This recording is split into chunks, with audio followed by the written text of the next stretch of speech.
말씀은 누가복음서입니다. 누가복음서 4장 17절로 20절까지 말씀 우리 같이 보도록 하겠습니다. 예언자 이사야의 두루마리를 건네받아서 그것을 펴시어 이런 말씀이 있는 데를 찾으셨다.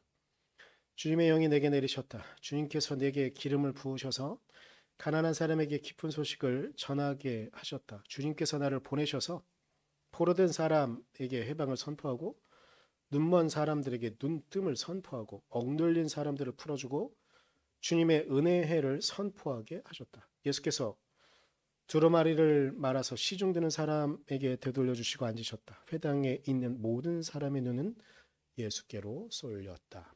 아멘. 한국에 인사가 있습니다. 요즘은 한국의 문화에 대한 관심도가 너무 많아져서 전 세계 사람들이 대부분 아는 그런 인사가 있습니다. 제가 한국의 대표적인 인사라고 말씀드렸는데 떠오르는 인사가 뭐죠? 한국의 인사라고 하면 말. 안녕하세요. 네. 안녕하세요라는 말은 한국의 대표적인 인사입니다. 뭐 굿모닝, 영어로는 굿모닝, 굿 애프터눈, 굿 이브닝 뭐 이렇게 시기를 나눠서 하지만 한국 사람들은 어느 시기에 만나든 시간을 만나든 구분하지 않고 안녕하세요라고 어, 인사를 건네죠. 그런데 이 안녕하세요 뒤에는 느낌표가 붙을까요? 물음표가 붙을까요? 인사면은 원래 느낌표가 붙어야 되죠. 그런데 이 안녕하세요는 말을 처음 언제부터 나왔는지에 대한 이야기를 할 때 이런 말씀을 제가 초등학교 때 선생님 중에 한 번 말씀하셨는데 저는 되게 인상 깊었어요. 초등학교 때인가 중학교 때인가 하여튼 그런데 선생님의 말에 의하면 우리가 옛날부터 참 힘겹고 어려운 시대를 살았던 이 한민족은 이 말이 언제 나왔는지 모르겠지만 아마도 추측을 해보면 전쟁의 시기 혹은 기근의 시기를 건너면서 아침에 먼저 일어나자마자 가족들끼리 하는 게 잘 안녕히 주무셨어요? 이렇게 묻는 거죠. 안녕히를 먼저 합니다. 근데 이게 처음엔 물음표, 의문형으로 붙지 않았었을까라는 말씀하셨어요. 왜냐? 아침에 일어나잖아요. 근데 기근의 시기를 거치다 보면 눈을 뜨는 게 쉽지 않은 시간들이 있는 거죠. 그러면 이 사람이 잘 잤는지를 묻는 거죠. 안녕이란 말이 자체가 평안한지 아주 좋은 상태로 있는지를 묻는 거거든요. 안녕하세요 라고 말하는 이것도 당신은 지금 별 문제 없이 안녕을 누리고 있습니까? 라는 말이기 때문에 그런 의미를 갖고 있다고 말씀을 하셨어요. 저는 그 말씀이 의미심장해 보였고 저에겐 되게 좋게 다가왔습니다. 여러분은 어떠십니까? 여러분은 안녕을 누리고 계십니까? 여러분의 오늘의 상황은 위기의 순간을 지나고 계십니까? 아니면 평안을 누리고 계십니까? 어, 저희 질문은 지난주에 했던 질문에 이어지는 질문입니다. 여러분의 상황은, 여러분이 지금 보내고 있는 상황은 위기의 순간입니까? 아니면 평안을 누리고 있는, 정말 안녕한 시간을 보내고 계십니까? 제가 4주간의 지난주부터 이어지는 설교는 계속 이어지는 설교여서 다시 좀 지난주 설교를 말씀을 드리면서 좀 떠올려 보면 지난주에 아하스는 이사야의 얘기를 조언을 듣지 않습니다. 믿음의 굳건히 서서 하나님께서 기필코 너가 아수르에 의지하지 않아도 하나님께서 기필코 너를 지키실 테니 흔들리지 말고 단단히 서서 기다려라라고 했지만 아하스는 그 말을 헬퍼의 조언으로밖에 듣지 않았습니다. 지난주 설교를 잠깐 좀 떠올려 보면 헬퍼냐 세이버냐 하나님의 메시지가 조언자의 조언 정도로 끝이는 것이냐 아니면 진정한 구원자가 우리에게 말해주고 있는 것인가? 아하스는 이사야를 통해서 전달해 주는 하나님의 말씀을 세이버의 말로 구원자의 절대적인 구원자의 말로 듣지 않았고요. 헬퍼 정도로만 인식했어요. 그래서 아하스는 결국 아수르에게 도움을 요청합니다. 그런데 그렇게 도움을 요청한 아하스의 결과는 어떻게 되냐면요.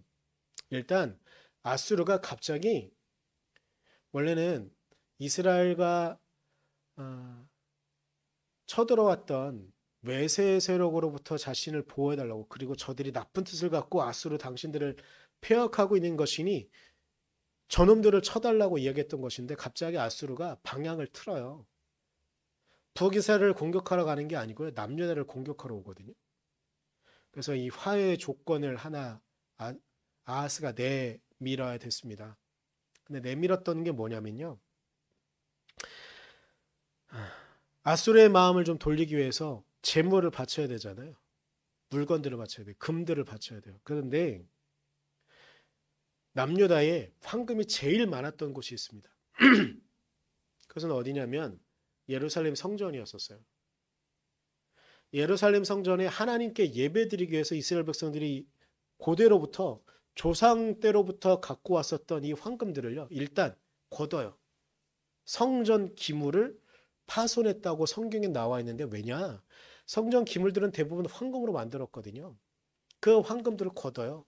이 황금을 아수르에게 제물로 바치는 거예요. 마음을 돌이켜서 우리를 공격하지 말아 주십시오. 하나님의 말씀을 듣지 않았던 이 아하스의 결과는 하나님께 예배드리기 위해서 성전에 있었던 그 성전 기물들을 파손해서, 그리고 거둬서 아수르에게 바치는 그런 결과를 얻게 됩니다. 하나님의 말씀을 헬퍼 정도로밖에 생각하지 않았던, 진정한 구원자로 인식하지 않았던 아하스의 결과는 결국 그렇게 되어지게 됩니다. 그리고 또 하나 있는데, 아주 결정적인 잘못을 하게 되는데, 사람들이 이제 곧 알게 되는 거죠. 예루살렘 성전 안에 성전 기물들이 있는데 이것이 파손되어졌고 이것이 아수르에게 바쳐졌다는 걸 알게 되죠. 그러면 아하스는 당장 거기 안에 하나님을 예배해야 된다고 얘기하는 사람들, 제사장들, 그리고 경건한 이스라엘 백성들이 저항하고 따질 것을 알게 되니까 어떻게 하냐면 성전문을 닫아버려요. 성전문을 닫아버린다는 건 어떤 의미냐면 하나님께 예배하지 못한다는 거예요. 이스라엘 백성들에게 가장 중요한 게 있었는데, 특히 남유다 사람들에게 중요한 게 있었는데 뭐냐면, 그들은 예루살렘 성전이 자신 안에 있다는 것을 자랑이었고, 거기 안에서 하나님께 예배드린다는 게 그들의 유일한 생명처럼 여겼던 사람들이었거든요. 그런데 성전문을 닫아버렸어요. 문이 닫혔습니다. 그럼 이스라엘 백성은 어떻게 해야 될까요? 하나님께 예배할 수 없는 거예요. 그리고 결국은 아수르의 속국으로 몇 년의 시간 동안, 나라는 멸망하지 않았지만 속국으로 머물게 되어지는 시간을 아하스는 맞게 되는 겁니다.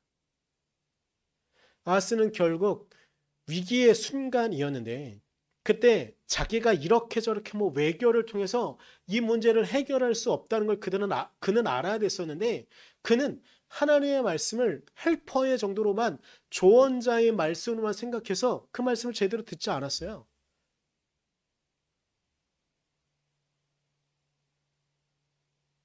후대에 역대기를 쓰는 후대 사람들이 아하스 왕을 이렇게 표현합니다. 역대하 28장 23절 말씀인데요.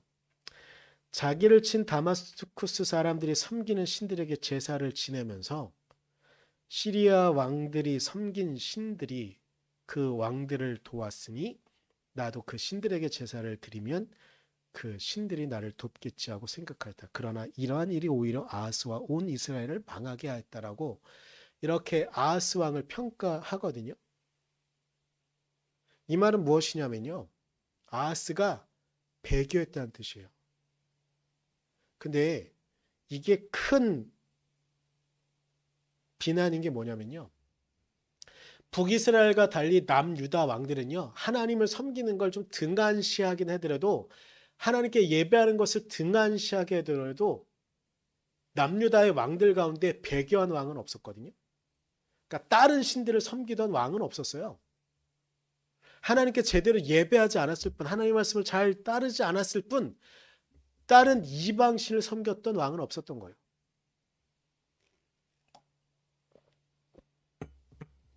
그런데 역대의 말에 의하면, 역대기서의 말에 의하면 아하스는 이방 신들의 신상을 섬겼다라고 이야기하고 있습니다. 후대의 평가도 절대로 아하스를 좋게 보지 못하는 이런 상황이 되어진 것이죠.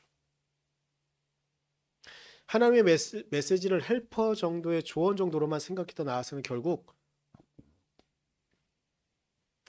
구원자를 만나지 못하고 유다를 차근차근 이방에게 넘겨주는 시발점이 되어지게 되는 것이죠. 이후에 남유다는 독립국으로 온전하게 서지 못합니다. 하나님을 섬기는 하나의 국가로서 온전히 있게 되지 못하는 시간들을 보내게 되죠. 이방신을 선택한 아하스의 결과가 이렇게 되어졌습니다. 위기의 순간이 있을 수 있습니다. 그 위기의 순간을 어떻게 넘기는가? 우리에게 수없이 많은 것들을 알려주는 아하스의 이야기입니다. 그런데 얘는 사실은 영우를 염두에 두고 말했던 것이었는데 그래도 준비했던 거라 그냥 좀 할게요.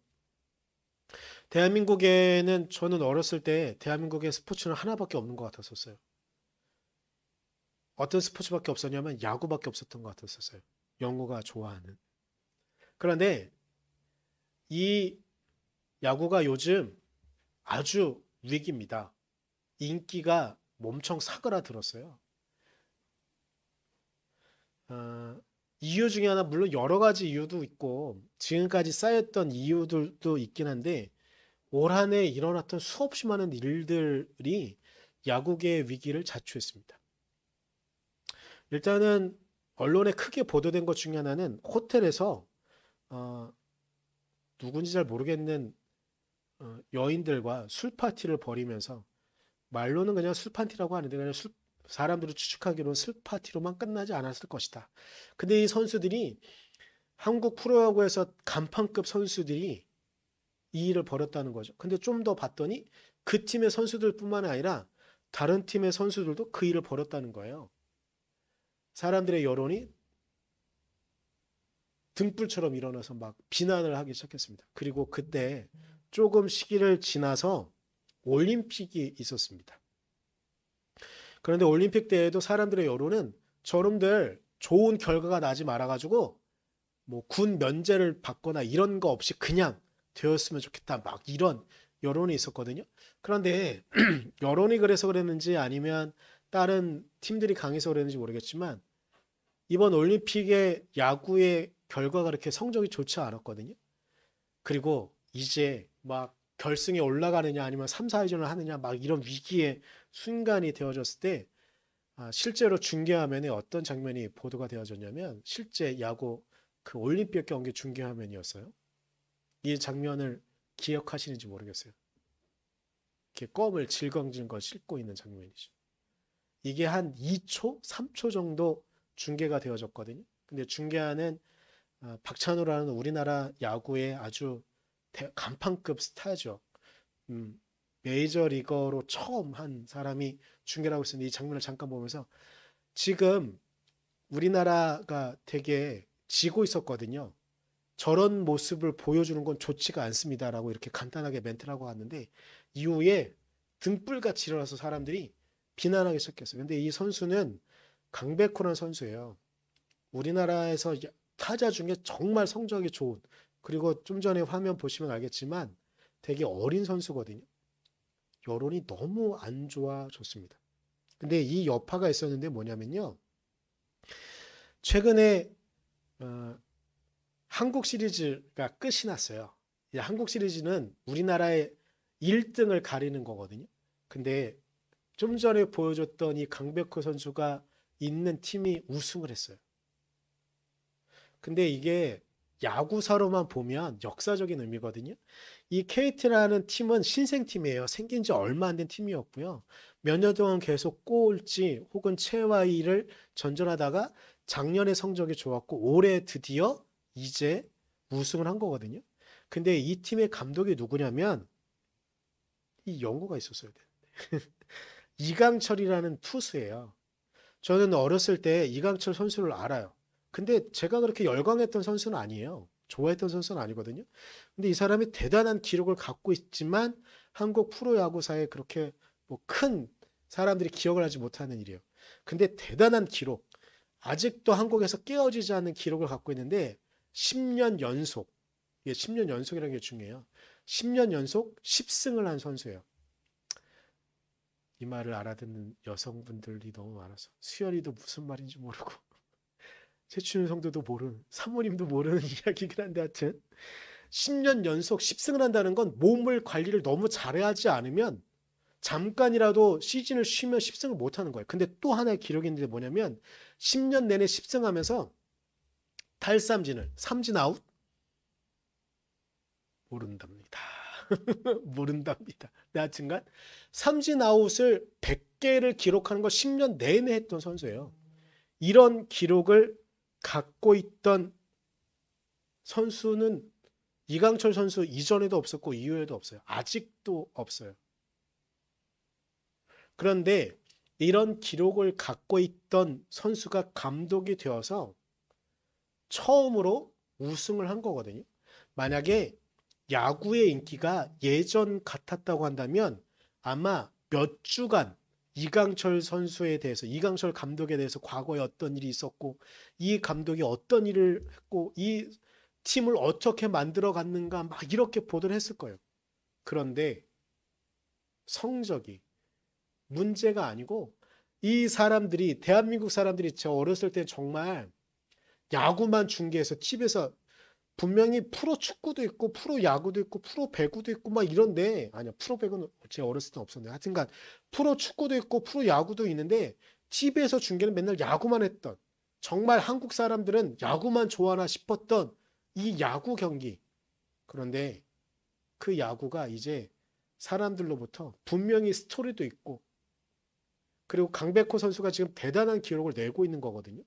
그런데 이 이야기를 조명하지 못하고 있어요. 제가 이 이야기를 막 준비하고 있었어요. 왜냐하면 우리는 위기의 순간에 어떻게 대처하고 있는가에 대한 이야기를 하고 싶었거든요. 그런데 야구 여전히 인기 스포츠입니다. 어린아이들은 배트를 들고 공을 던지고 글러브를 잡고 이렇게 하면서 야구를 하고 싶어 합니다. 물론 축구도 예전보다 더 많이 인기가 올라와서 축구도 정말 많이 하긴 합니다만 여전히 야구는 그만큼의 인기를 구가하고 있습니다. 그런데 이 야구가 위기의 순간이라는 걸 인식하지 못한다고, 아무렇게나 해도 결국은 팬들은 돌아올 거라고 생각한다고 한다면 야구는 곧, 지금은 야구와 축구가 거의 비슷하게 인기를 구가하고 있거든요. 그런데 곧 축구가 야구보다 앞서지 않을까. 축구에는 손흥민이 있잖아요. 손흥민이 있는데 곧 축구가 더 인기를 얻지 않을까라는 생각. 그들이 위기를 받아들이지 못하고 한다면. 그런데 이렇게 설교를 준비하고 있던 중에 다들 아시겠지만 지난주에 큰 사건이 하나 터졌습니다. 교회와 관련된 이야기였죠. 제가 그걸 보면서 이제는 교회에 대한 이야기를 좀 더 해봐야겠다는 생각이 좀 들었습니다. 아시는 것처럼 지금 전 세계엔 코로나 새로운 단계의 오미크론이라는 새로운 단계의 코로나가 유행을 시작을 했습니다. 그런데 우리나라에 오미크론 확진자가 처음 나온 이들이 우리 인천 미추홀구에 있는 한 교회, 큰 교회 목사, 부목사가 부인과 같이, 아내와 같이 아프리카에 다녀왔다가 오미크론을 한국에 전파하기 시작했습니다. 점점점 오미크론 확진자가 늘어나고 있습니다. 아직까지는 뭐 관리가 되어지는 단계인 것 같긴 하지만 저는 분명히 오미크론이 퍼질 것 같습니다. 그런데 이 순간들을 보며 교회들은 세상이 교회를 핍박한다고 말하려고 교회에 있는 사람들이 정말 많이 그런 말들을 하는 것 같습니다. 그런데 정말 그럴까요? 사람들은 교회에 다니는 사람들 말고 교회에 다니지 않는 사람들은 왜 교회에 관련된 이런 이슈들이 나오면, 이런 이야기들이 나오면 교회를 왜 비난할까? 왜 비판할까? 이런 이야기를 교회가 정직하게 돌아보아야 할 때가 왔다고 저는 생각합니다. 이제 더 이상 외면하면 안 된다고 생각합니다. 지금까지 교회는요, 교회 부흥만 생각하고 교회 숫자만 늘리고 교인 수만 늘리고, 물론 우리 교회야 상가에서 이렇게 예배드리고 있긴 하지만 교회 건물을 어떻게든지 다른 건물보다 더 화려한 교회 건물을 올리는 데에만 집중했습니다. 그리고 지역을 섬기는 교회들 분명히 있지만 섬긴다고 말을 하면서 동시에 교회를 키우는 데에만 열중했던 것이 분명히 사실입니다. 그리고 이런 이야기들 중에 하나는 신학적으로도 더 깊은 고민을 하면서 교회가 이 지역을 어떻게 섬겨야 하는가를 생각하고 고민하고 그렇게 움직여 했던 교회들. 물론 이 땅에 이 땅에 복음이 증거되어지고, 그러니까 한국 사회를 말하는 거예요. 한국 사회 안에 복음이 증거되어지고 복음이 움직였을 땐 교인이 전체 국민의 1%도 안 됐던 그때에는 한국 교회가 병원을 세우고 가난한 사람들을 도와주고 이런 것을 집중했던 것이 맞습니다. 그런데 교인 수가 전체 국민의 10%를 넘어서고 지금 최근의 통계로는 공식적으로 교인 수는 20%가 넘어요. 전체 국민의 기독교인 수는 20%가 넘어요. 이런 순간이 된 순간부터 교회가 집중하는 건 뭐냐면 교회 등치만 키우는데, 화려한 예배당을 세우는 데에만 집중하고 어떻게 교인 수를 늘릴까? 저는 이 말에 동의하지는 안 하지만 정말 많은 교회들이 보기에는 어떻게 하면 교인들에게 헌금을 더 많이 걷어낼 수 있을까를 고민했던 것은 아니었을까? 사회에 가난하고 힘없는 사람들을 책임지고 돌봐야 됐던 게 교회였거든요.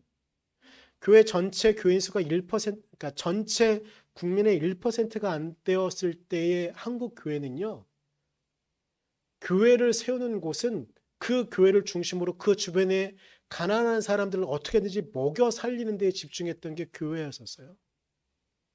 그리고 더불어 지식인들을 좀 키워서 의사도 만들고 교사도 만들고 법조인도 만들고 이렇게 하면서 이 사회를 개척하려고 더 좋은 사회를 만들려고 했던 게 교회였었어요.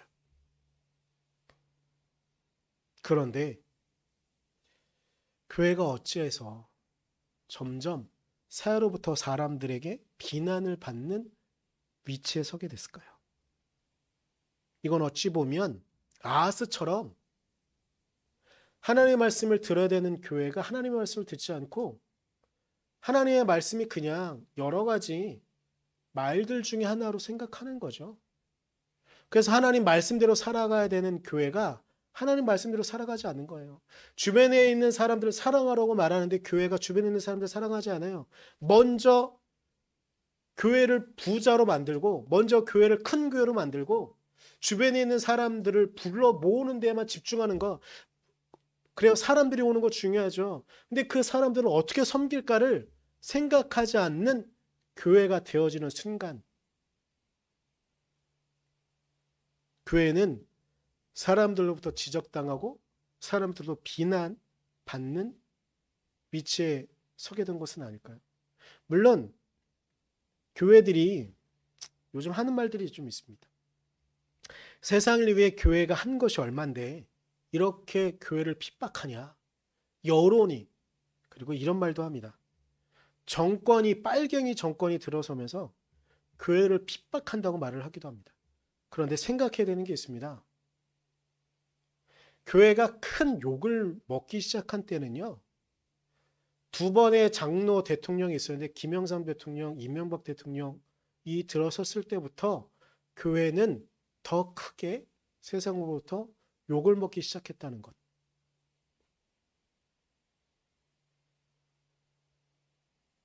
대통령이 장로가 됐지만 오히려 그것으로 인해서 교회가 주변에 도움을 주지 못하는, 오히려 정권에 아부떠는 교회, 정권의 편에 서서 국민들을 도우지 못하고 주변에 가난한 사람들을 도우지 못하는 교회가 되었다는 인식을 주기 시작할 때부터 사람들은 이미 뭐 정권이 뭐 빨갱이여서 교회를 핍박한다 이런 말은 통하지 않습니다. 그리고 또 이런 말도 합니다. 최근에 신문에 기사가 또 나온, 이제 오미크론과 관련돼 이야기할 때, 다른 사람들은 무언가 되게 되면 교회나 어떤 단체에 대한 이야기를 앞에 뜨지 않는데 왜 이번엔 더 모든 언론이 교회 발이라고 이렇게 이야기하느냐 하면서 언론이 편파적으로 교회를 비난하고 있다. 기독교계 신문이 이런 타이틀로 기사를 쓴 걸 저는 봤거든요. 저는 이 말은 맞지 않다고 생각합니다. 이건 옳지 않습니다. 실제로 신천지 발이라고 말했던 1차 코로나 확산되어졌을 때 다 신천지 발이라고 했습니다. 그리고 지금 그나마 교회의 큰 비난을 받지 않으려고 언론도 자제하고 했던 게 뭐냐면, 아산에 사람들이 모여가지고 집단으로 하고 있던 사람들이 백신도 맞지 않고 했는데 거기서 코로나 확진자가 100명이 넘게 나온 데가 있었어요. 그런데 거기 베이스는, 기본은 교회였었어요. 세상으로부터 떨어져서 교회가 따로 집단 생활을 하자고 말하면서 모여서 했던 데가 그곳이었거든요. 그런데 그 일과 관련되어져서 언론이 가급적이면 교회라는 것 그렇게 드러내지 않으려고 최대한 배려를 해줬어요. 그런 것 생각 안 하고 교회가 이렇게 우리는 다 열심히 잘하고 있는데 예배 드리지 말라 그러면 온라인으로 드리라고 하면 온라인으로 드리고, 식사하지 말라고 해서 정말 99%의 교회들이 하는데 1%의 교회가 안 한 것 때문에 왜 모든 교회들이 비난받아야 되느냐 이렇게 말을 합니다. 그런데 단순히 코로나만의 문제가 아니고 교회는 위기 가운데 있습니다. 교회가요, 우리 오늘 본문에 예수님께서 이렇게 말씀하신 거예요. 주님의 영이 내게 내리셨다. 주님께서 내게 기름을 부으셔서 가난한 사람에게 기쁜 소식을. 이 말씀은 뭐냐면 이사야 61장 1절 말씀을 예수님께서 인용하신 거거든요. 예수님께서 이 땅에 오셔서 자신의 사역은 이렇다고 말씀하신 거예요. 가난한 사람에게 기쁜 소식을 전하고 포로된 사람에게 해방을, 눈먼 사람에게 눈뜸을, 억눌린 사람을 풀어주기 위해 주님께서 구원자로 이 땅에 오셨다고 말씀하신 거예요. 그런데 그 주님을 믿는다고 말하는 교회가 주의 말씀대로 살아가지 않습니다.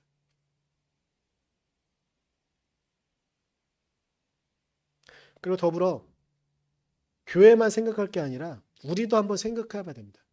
교회는, 좀 전에 말씀을 잠깐 다시 돌아가서 말하면 교회는 지금 이 위기의 순간을 잘 생각하면서 이때 교회가 더욱더, 교회의 진정한 세이버는, 구원자는 우리가 아니고 예수 그리스도, 우리를 위해 이 땅에 오셔서 당신의 생명을 내어주신, 우리를 위해 십자가에 달려 돌아가신 그분의 말씀대로 살아가는 것이라는 단호한 확신을 갖고 고백을 갖고 이 땅에 쓸데없는 정권을 쫓아가고 권력을 쫓아가고 돈을 쫓아갔던 이 교회의 행태들 이제 내려놓고 온전히 예수 그리스도의 십자가만을 쫓아가야 되는 것이 우리가 해야 되는 일이라는 것입니다.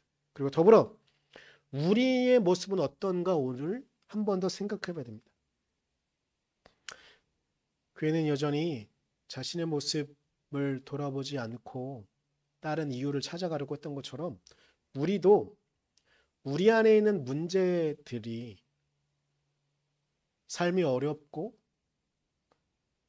관계가 어려운 상황들이 우리 안에 있을 수 있습니다. 근데 그때 우리는 다른 이들이 제가 좀 전에 비판했던 교회나 야구계처럼 스포츠계처럼 자꾸 외부의 원인이 있는 것처럼 핑계 삼을 때가 있습니다. 제가 지난주 그리고 이번 주 말씀드렸던 아하스처럼 이사야가 단호하게 하나님의 말씀을 선포하며 하나님의 말씀을 들으라고 할 때 자꾸 외부에서 원인을 찾고 외부의 도움을 구하려고 했던 아하스처럼 우리도 우리의 삶에 있는 문제와 어려움들, 우리의 모습을 찾아보고 우리는 어떠한가를 계속, 그리고 우리는 어떻게 예수의 말씀을 따라가야 될까를 고민해야 되는 우리가 그 말씀을 고민하지 않고 듣지 않는 우리의 모습이 있습니다. 이러다 우리가 우리의 삶을 등한시하고 배교한 왕으로 불리는 아하스처럼 될 수도 있음을, 이 땅에 예수님께서 구원자로 이 땅에 오셨다고, 그리고 누가복음 4장의 위치는 예수님께서 공생애를 시작하시면서 그분의 사역은, 나의 사역은 이것이더라고 말씀하신 거거든요. 다시 말씀드리겠습니다. 가난한 사람에게 기쁜 소식을, 포로된 사람에게 해방을, 눈먼 사람에게 눈뜸을, 억눌린 사람을 풀어주기 위해 그분께서 우리에게 오셨다고 말씀하시는 거예요. 그분의 사역은 이렇다는 것입니다. 우리의 삶이 문제가 있습니까? 우리의 삶에 아픔이 있습니까? 우리의 삶에 지금 처해 있는 상황이, 그리고 주변에 있는 사람들과의 관계가, 경제적인 문제와 그리고 우리 주변에 있는 마음의 모양들이 도움이 필요한 상황이 있습니까? 우리가 주님께 우리의 상황을 아뢰고 주님께 우리가 매달렸으면 좋겠습니다. 주님이 우리의 구원자이십니다. 그분은 헬퍼가 아니고 그분은 우리의 세이버, 우리의 구원자이십니다. 그 구원자 앞에 우리가 나아갈 수 있기를 간절히 소망합니다. 우리 시간 잠깐 기도할 때 우리의 삶이 아프고 어려운 것들이 있다면, 우리의 고통스러운 부분들이 있다면, 주님, 내가 다른 것 찾지 않을 테니 이 부분들을 구원해 주십시오. 나를 고쳐주십시오. 우리 이것 하나만 갖고 기도하도록 하겠습니다. 기도하겠습니다.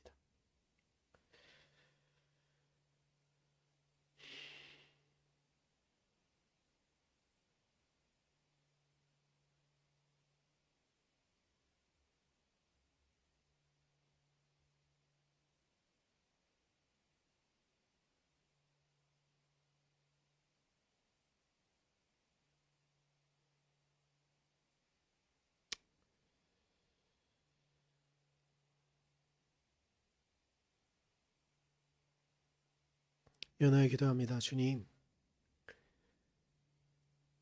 깨지고 찢기고 갇힌 눈먼 자처럼 우리 주변에 있는 어떤 상황도 잘 보이지 않는 우리의 상황이 있습니다. 우리는 아하스처럼 혹은